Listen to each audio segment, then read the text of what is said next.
prescripción. Se tiene que dar un seguimiento para que ese menor deje de ser abusado y deje de ser maltratado en la familia donde está. Entonces, déjame ver si le se cambiaron, nada más es así o le voy a apagar. Help me, le ayudo, le hago para acá. Ahí está, bueno, ya le aprendí, gracias. ¿Por qué al otro sí le pusieron y ya a mí no? ¿O tenía el mismo disco? No le vi, ¿sí? Nunca lo vi. Me tenía tan asustada, me quiso matar, me congeló, el rector me mató, me traía jodida, me quiso dar un beso. Bueno, me agarró con todo el de Veracruz. Bendito Dios, no manches, compadre. Todo era conmigo, yo dije, pues ya hay más, ya hay más chamaquitas por ahí, ¿no? Porque me agarran de la tercera edad.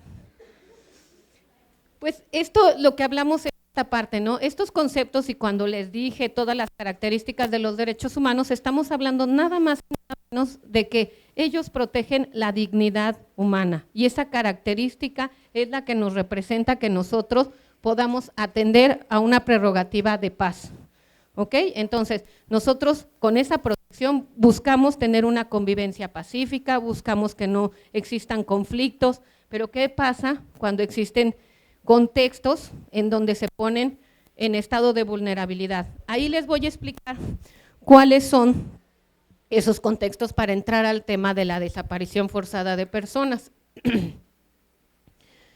El contexto de los grupos más vulnerables ya les explicó, y eso pues me beneficia que ya les hayan dado esa introducción de teoría de qué es la desaparición forzada y que pues está hablando de una aquiescencia de un servidor público, que tiene que estar involucrado un servidor público, aunque hay una línea muy delgada porque también habla de entre particulares, de un particular que pueda privarle de la libertad a una persona. Por eso es tan complicado que se judicialicen carpetas de investigación por desaparición forzada. La mayoría las vinculan por otros delitos.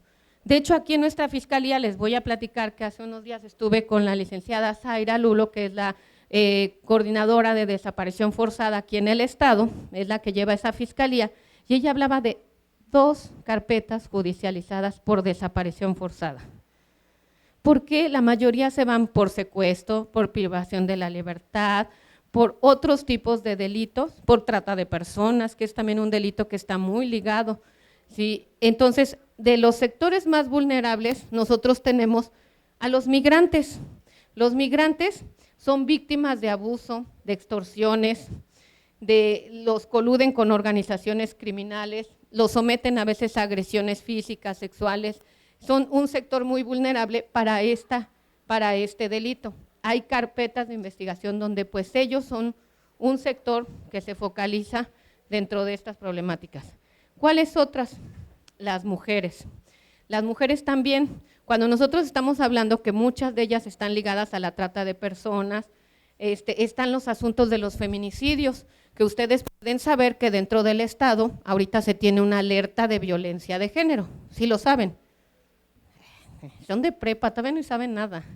O sea, unos son de prepa, otros son de la universidad, vaya, aquí tengo. Bueno, hay una alerta de violencia de género en 8 municipios, que debería de ser en todo el estado de Morelos. Esa alerta de violencia de género la pone la Secretaría de Gobernación cuando determina que en un lugar se está cometiendo ese grave delito de manera reiterada en un sector. Entonces aquí hablamos de las mujeres, un crimen de odio que es reiterado. Entonces Morelos tiene un alto índice de feminicidios y por eso se decretó la alerta de violencia de género y para eso hay un programa para que el gobierno cumpla con recomendaciones que se hacen para que garanticen la vida de las mujeres. Pero dentro de los feminicidios muchos están por esta circunstancia de la desaparición forzada de personas.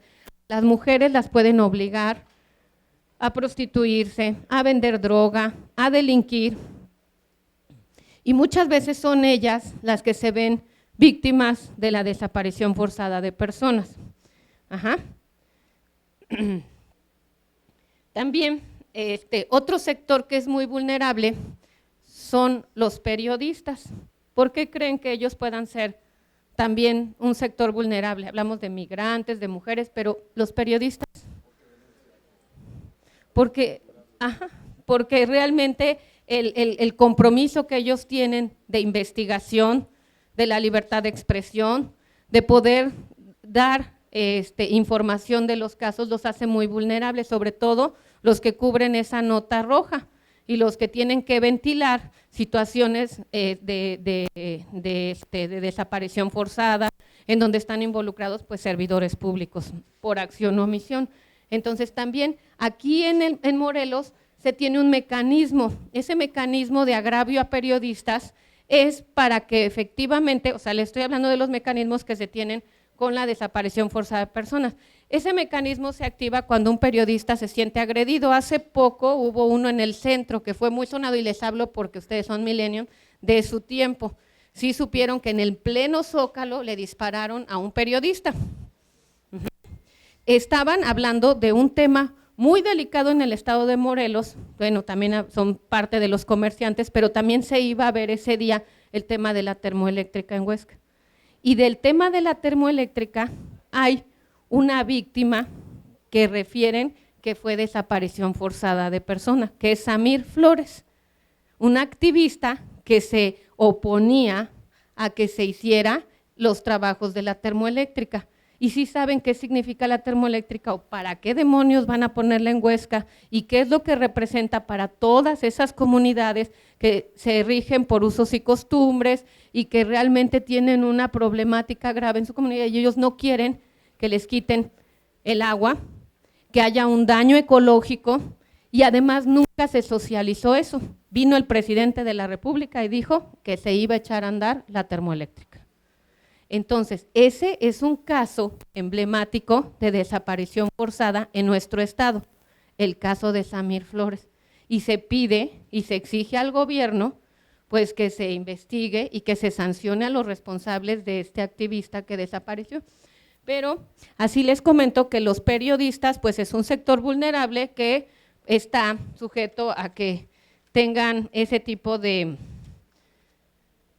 situaciones y circunstancias. Ellos son los que piden y activan el mecanismo de agravio a periodistas y lo que nosotros hacemos, y lo digo porque ahora me toca de este lado de gobierno, es solicitar inmediatamente una solicitud de medidas precautorias o cautelares y las proporciona el CES, Seguridad Pública. Ellos tienen la obligación de contactar de manera inmediata al periodista y solicitarles rondines, vigilancia permanente, estar en comunicación, dar cuenta de dónde es su sector, dónde se mueve, para que pues no sea vulnerable a que de pronto pues lo vayan a desaparecer por la información con la que cuenta. Y no sé si ustedes supieron, pero fue muy comentado el caso de Lidia Cacho, por ejemplo, que es una periodista muy conocida, que ella temía fundadamente por que la desaparecieran por la información que tenía. Y bueno, son muchísimos más periodistas los que se han quejado y han solicitado que se active este mecanismo de agravio a periodistas.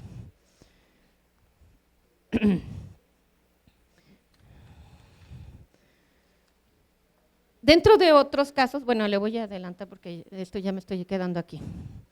Bueno, de la desaparición forzada, es que les voy a platicar que un alumno me hizo esa linda presentación, lo cual agradezco mucho, pero cuando uno no la hace, luego desconoce mucho de lo que le metieron.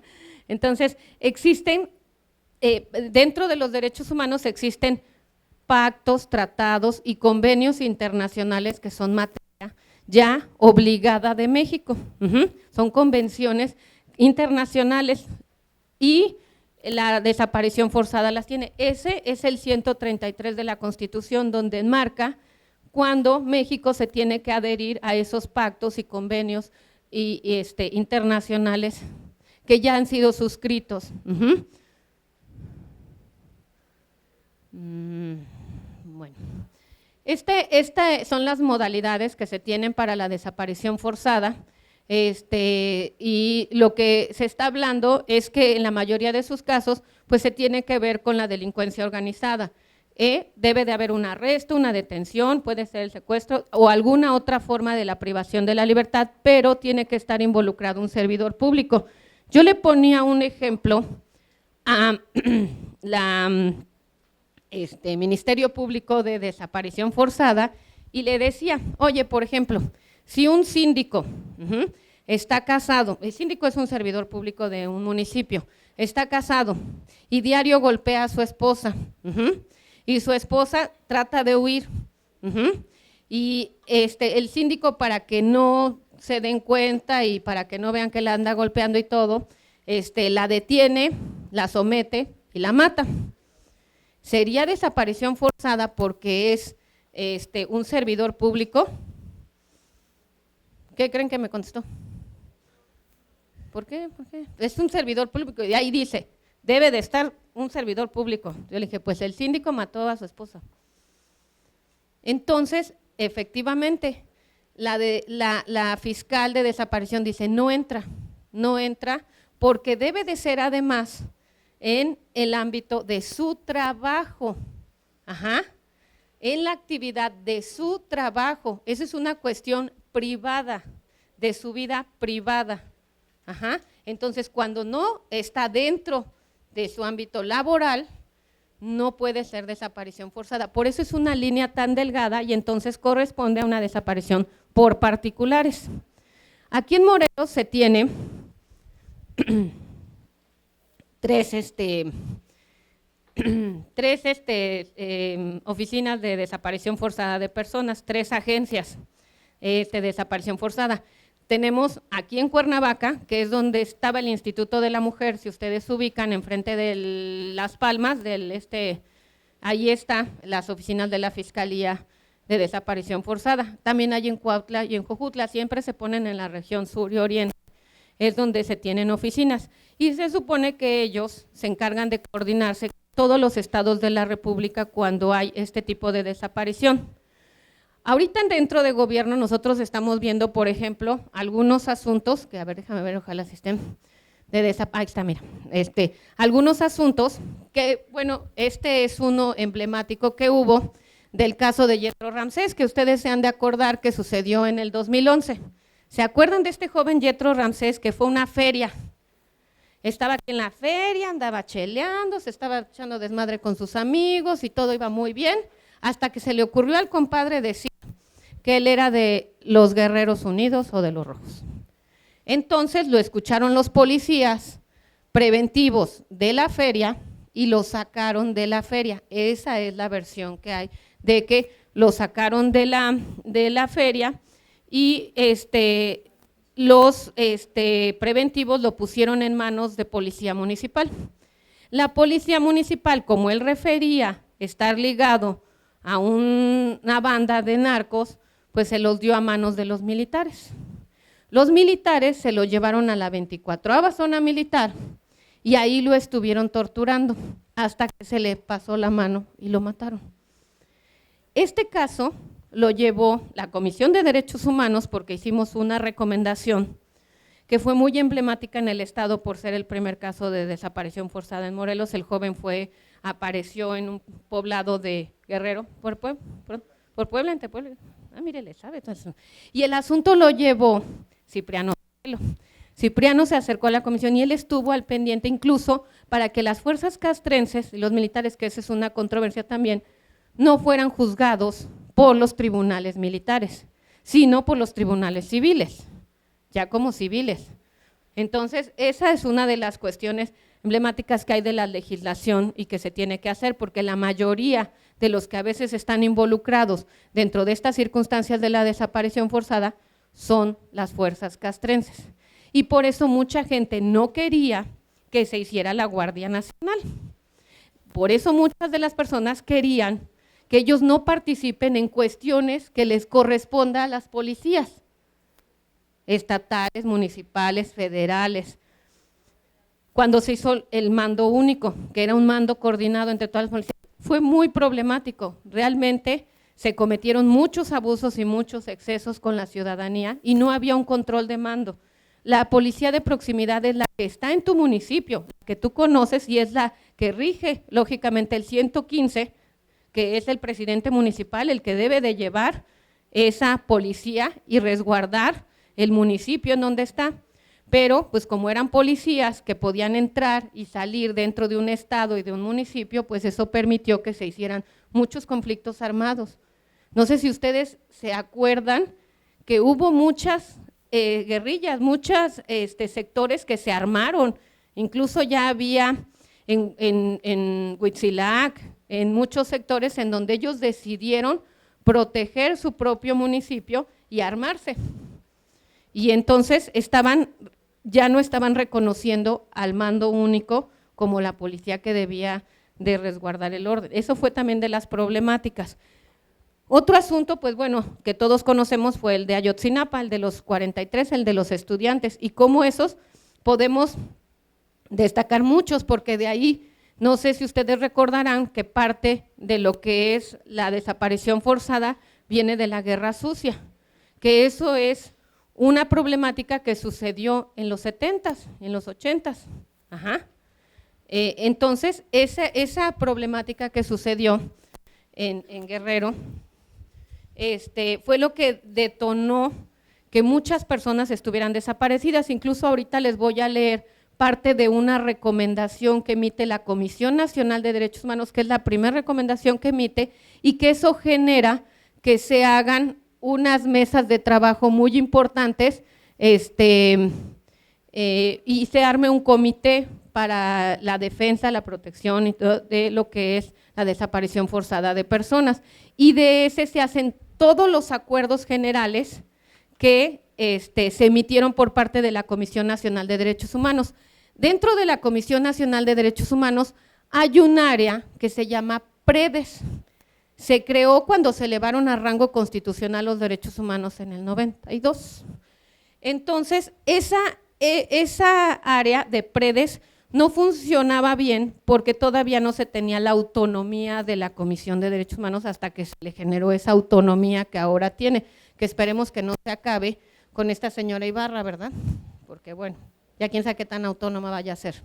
Pero de ahí se deriva que se haga esta área que se llama presuntos desaparecidos y que se encargaba realmente, porque además es muy sigilosa, los visitadores y visitadores generales no andan como todas las demás áreas que ven las cuestiones de bullying y las cuestiones de la mujer y las cuestiones de… No, esta realmente tiene una reserva por el tipo de trabajo que realizan.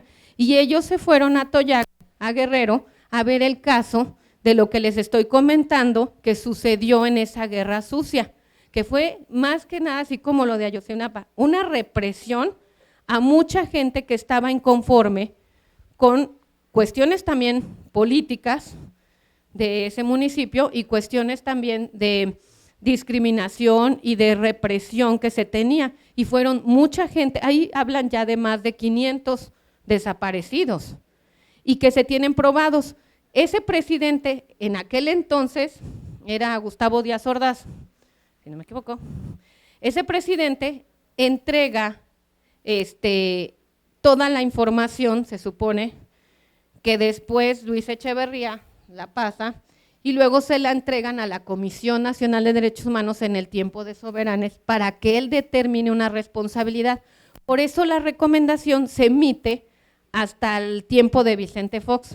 A él se le entrega esa recomendación para cumplimiento. Pasó todo ese tiempo. Por eso estamos hablando que una de las características de los derechos humanos es que son imprescriptibles, porque ¿cuánto tiempo pasó para que ahora se tenga una? Y además la propia Corte Interamericana de Derechos Humanos es la que sustenta esa recomendación que se hizo del caso de la guerra sucia. Entonces, vean cómo ni voy como la presentación, ¿verdad? Nada más les pongo algo para que ustedes se entretengan en lo que yo digo, lo que yo, como traigo yo mi sketch, pero les estoy poniendo algo para que ustedes digan, y graben y saquen fotos ustedes de todo eso, pero ¿quién? Eso que me hizo este chico, yo lo agradezco. Mira, tiene fotos bonitas y todo, no se pueden quejar. Se llama Osmani Licona, él trabajó en la Comisión de Derechos Humanos. Muchos de los jóvenes, así como ustedes, ahora ya tengo muchos estudiantes de la UNINTER también haciendo prácticas en mi área y de otras escuelas, pero muchos así empiezan. Lo que les dijo el de Veracruz no es cierto. Ustedes sí sigan adelante, sí estudien, sí vayan a las instituciones y aprendan, porque no hay ningún mejor maestro que gobierno. Entonces, inclúyanse en los programas que hay y aprendan. A veces pueden pensar que son malos abogados hasta que de veras no ven ya cómo se la rifan en los casos, van bien, y van aprendiendo y van construyendo realmente cómo van a ser de servidores públicos. Entonces, bueno, otro de los casos emblemáticos fue el de Oliver Wenceslao, fueron las fosas clandestinas en Morelos. ¿Qué pasó con eso de las fosas clandestinas? Porque realmente eso sí fue algo, hasta ya acabé, sí fue algo súper cañón lo que pasó aquí con las fosas clandestinas, porque yo llevo ese asunto dentro del área de gobierno. Fue un joven que desaparece, lo están buscando sus familiares y van y ponen una queja en la Comisión de Derechos Humanos por dilación en la Procuración de Justicia, por irregularidades en la carpeta, porque no se hacían búsquedas para la localización, y entonces así conocimos el caso de Oliver, hasta que una vez la tía de Oliver irrumpe en una sesión de consejo consultivo y exige que vayamos a abrir unas fosas clandestinas que se encontraban en ay, ya no me olvidó el lugar. Bueno, ahorita les comento. Bueno, sí están en Cuautla, pero en Tetelcingo. Ya, perfecto, gracias, me ayudaste un chorro. Es que traigo ahorita también las fosas de Jojutla. Entonces, en Tetelcingo. Entonces, esto detonó porque ella tenía un amigo que trabajaba en el frigorífico de la Fiscalía y le dijo que su sobrino ya lo habían sacado del frigorífico y que ya lo habían enviado a una fosa clandestina que se encontraba en Cuautla. Entonces ella exigió que acudiéramos con los visitadores porque tienen fe pública y que se investigara si verdaderamente su sobrino estaba dentro de esas fosas clandestinas. Y detonó algo súper grave de lo que estaba viviendo, no nada más nuestro estado, porque lo de las fosas clandestinas incluso hay convenios entre presidentes y gobernadores para pasarse cuerpos y que se desaparezcan y no queden rastros de esas personas y no las puedan localizar, por lo que pueda estar implicado los gobiernos. Malo decirlo, pero es la verdad. Entonces, eso es lo que pasa. Creamos un grupo multidisciplinario para acudir a esas fosas y era la primera vez que nosotros podíamos vernos involucrados en que teníamos que llevar expertos criminalísticas, médicos forenses, todo el personal que realmente pudiera hacer una labor de búsqueda, de exhumación de esos cuerpos. Entonces, ahí se propone primero un área de la PGR y un área de la Fiscalía, y los familiares que ya están hartos de que los revictimicen y que no se negaron a aceptar que fuera la Procuraduría, porque decían son juez y parte, ellos no van a hacer las cosas como debe de ser, y fue cuando pidieron que fuera la Universidad del Estado quien participara, el rector Alejandro Vera, que le tenían tanta confianza y credibilidad. Entonces dijeron, no, pues que el Alejandro Vera con todo su equipo multidisciplinario sea quien nos acompañen a hacer la búsqueda de todas esas. ¿Qué es lo que pasa? Tú no puedes inhumar un cuerpo si todavía está una carpeta de investigación en proceso. O sea, todavía se está indagando y entonces tú ya fuiste y le diste, no, pues ya, adiós. Eso es lo que detonó la búsqueda de 118 cuerpos aquí en Morelos por el caso de Oliver Wenceslao. Entonces, eso es de los casos emblemáticos que yo les puedo comentar que existe. Yo también como voy en tiempo, porque igual y yo creo que usted ya me acabé en el tiempo. Estoy como aquí el compañero de Veracruz. ¿Está bien? ¿Todavía me queda? Ok.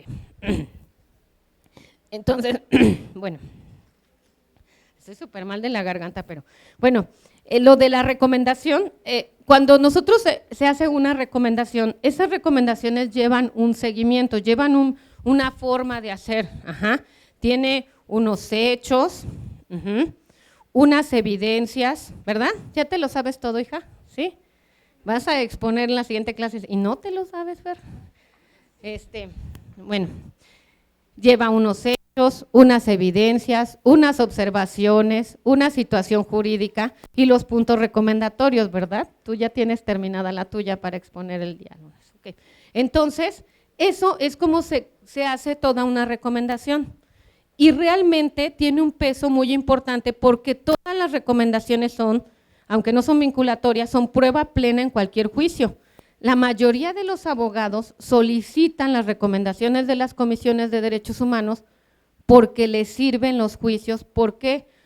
Porque modo, tiempo y circunstancia fueron puestos por un fedatario que es un visitador. Los visitadores tienen fe pública. Entonces, si yo vi al señor, ahora sí ya me voy a agarrar como el de agarrar, no hay que hacer eso. Si yo veo al señor que está golpeado y lo certifico, entonces quiere decir que al momento de su detención lo lesionaron, lo golpearon. A lo mejor puede ser que hasta producto de esos golpes lo hicieron confesar que era responsable de la comisión de un delito. Entonces, por eso es tan importante que los abogados piden a las comisiones de derechos humanos esa certificación de lesiones y les sirve como prueba plena en cualquier juicio. Todas las actas circunstanciadas que levantan los visitadores cuentan en esa parte. Entonces, cuando se emite una recomendación, esa es la parte importante, el que nosotros podamos ir documentando un caso y podamos ir cotejando que coincidan todos esos hechos con todas esas evidencias para que nosotros podamos emitir una recomendación. El miércoles 7 de noviembre del 2001 se hace un informe de la Comisión Nacional de Derechos Humanos sobre desaparición forzada de personas, y aquí me van a disculpar que lo lea, porque realmente vale la pena que ustedes escuchen el mensaje que le dio el entonces presidente de la Comisión Nacional de Derechos Humanos Soberanos, José Luis Soberanes, a Vicente Fox Quesada con el asunto de la guerra sucia. No hay razón de Estado por encima del Estado de Derecho. Quisiera iniciar la presentación de la recomendación que hoy entregamos al titular del Poder Ejecutivo Federal, así como del informe especial que presenta la sociedad mexicana, con la lectura textual de un testimonio de los más de 500 que recabamos en esta investigación, tal y como consta en uno de los 532 expedientes formados sobre personas desaparecidas durante la década de los 70 y principios de los 80. Ya en la calle fuimos tirados al suelo y empezaron los agentes a golpear salvajemente a mi esposo para que dijera la dirección de otras 2 personas. Luego lo arrastraron de los cabellos y lo metieron en la cajuela de un auto. Enseguida hicieron lo mismo conmigo, llevándome a otro auto y amarrándome los ojos para que no viera dónde nos dirigíamos. Nos llevaron a un local que después me di cuenta que era el departamento de tránsito y me echaron al piso junto con mi nenita. Ya para entonces yo escuchaba los golpes que le daban a Humberto y Armando. Enseguida oí que le decían a mi esposo: ahorita vas a hablar, cabrón, tráeme a tu vieja. Enseguida me levantaron, me quitaron el trapo que tenía en la cabeza y me obligaron a desnudarme por completo. Luego me llevaron a presenciar a mi esposo, el cual se encontraba también desnudo y le estaban aplicando toques eléctricos en los testículos. Me tiraron al suelo, me golpearon en presencia, me levantaron de los pechos estirándome los pezones. Después me introdujeron en la vagina un fierro, el cual me dijeron que iban a aplicar corriente eléctrica, cosa que después no hicieron, pero sí me dieron toques en la vulva y en los pechos. A mi esposo lo golpeaban entre muchos, lo sujetaban en el suelo entre varios y lo levantaban de la cabeza para tirarle patadas en la cara. Lo desnudaron nuevamente y lo metían en una pila del agua agarrado de los cabellos, en donde lo sacaban a punto de ahogarse. Me dijeron después que a mi niña y a mi cuñada, a su hijo y a mí, nos iban a matar. Al rato agregaron: a tu marido ya se lo llevó la chingada por cabrón, así que hablas o el que sigue eres tú. A mí me traían en un carro 6 agentes, 3 en la parte delantera y 3 atrás conmigo. Uno de ellos me abrazaba, yo amarrada, y los otros me manoseaban el cuerpo diciendo obscenidades. Uno de ellos me dijo: ¿tienes hijos? Sí, una niña de 1 año. Bueno, pues ya viene en camino, porque esa cabrona sepa lo que va a hacer o no sepa lo que hicieron, la vamos a matar. ¿Y pero por qué? ¿Por qué nos quieren hacer eso? Por guerrillera. No te hagas pendeja. Tú andas siendo guerrillera igual que tu esposo. Ustedes están cometiendo actos subversivos contra el gobierno. Las matamos, pero poquito a poquito, mamita. Y se mueren hasta que nosotros o nos pagan una lana. Vas a suplicar que te matemos con toda intención Dejé para el final lo que a continuación voy a declarar, por parecerme lo más abominable, terrible de cuando me hicieron a mi hijita. Tenía 2 años, 2 meses y la torturaron en mi presencia, maltratándola y aplicándole toques eléctricos en todo su cuerpecito.